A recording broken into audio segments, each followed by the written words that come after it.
आजकल भाई एक ट्रेंड चल रहा है, जिसने देखे काला वस्त्र पहने या भगवा वस्त्र पहन के तंत्र की मतलब अलग अलग शाखाएं खोल ली। वो कहते हैं कि आ जाओ अब तंत्र सिखाएंगे। भाई निवेदन है, ऐसे छलावों में मत आओ। तंत्र कोई छोटी सी चीज नहीं है कि तो एक रोटी बना दी और खा ली। तंत्र वो क्रिया है जो भगवान शिव ने माता पार्वती को दिया ज्ञान, और इस संसार में फैलाने के लिए उन्होंने स्वयं गोरक्षनाथ जी का स्वरूप धारण करना पड़ गया। क्या हम इतने काबिल है कि दो किताबें पढ़ी और हम तंत्र सीख जाएंगे? ऐसा नहीं होता। तंत्र का मतलब समझो, तंत्र का मतलब है तन और यंत्र। तन हमारा जो ये है यंत्र है, यंत्र किस चीज का है? उस परमात्मा की जो चेतना है उसमें मिलने का। तंत्र का जो असली मतलब है वो अपनी जो आत्म अवस्था है, जो हमारी आत्म चेतना है, उसको जागृत करना, उस ईश्वर को समझना। तंत्र का मतलब केवल वशीकरण उच्चाटन ये नहीं है, ये तो छोटे छोटे भाग है, छोटी छोटी सिद्धियां है।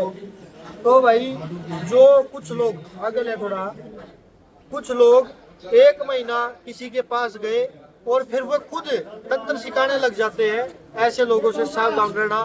तंत्र एक दिन एक साल का कर्म नहीं है, हजारों साल तप करने के बाद जब ये तंत्र इस संसार में फैला हुआ है, तो इसका आदर करो, सत्कार करो और पाखंड से बचो। बाकी ये दोनों महाराज बताएंगे। पहले सुमित जी आप बताइए। तो मैं तो सिर्फ यही कहना चाहूंगा कि जिस प्रकार से आप कुछ पैसा के लिए कहीं के परिवार तोड़ देते हैं, उस परिवार का दर्द, वो पीड़ा वो परिवार ही समझ सकता जिस परिवार का सदस्य जाता।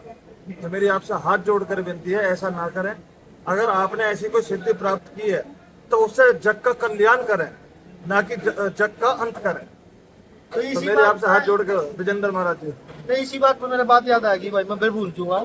एक बाबा जी थे और बाबा जी ने तप करा विजेंद्र जी, और तप करके वे पानी पर चलने की उन्हें सिद्धि प्राप्त करी। तो कहते हैं, कोई कहता है गौतम बुद्ध उनसे मिले, कोई कहता है कोई और मिला, कोई भी मिला हो, पर कहानी समझना, भावार्थ समझना। तो एक महाराज जी आए, तो महाराज जी वो उस तक ही करा, भाई मैंने 12 साल तप किया है, मैं जल पे चल सकता हूँ। तो उस महानुभाव ने, उन सिद्धों ने क्या किया, भाई जल पे चलना था तो 1 महीना मेहनत कर लेता, नाव बन जाती।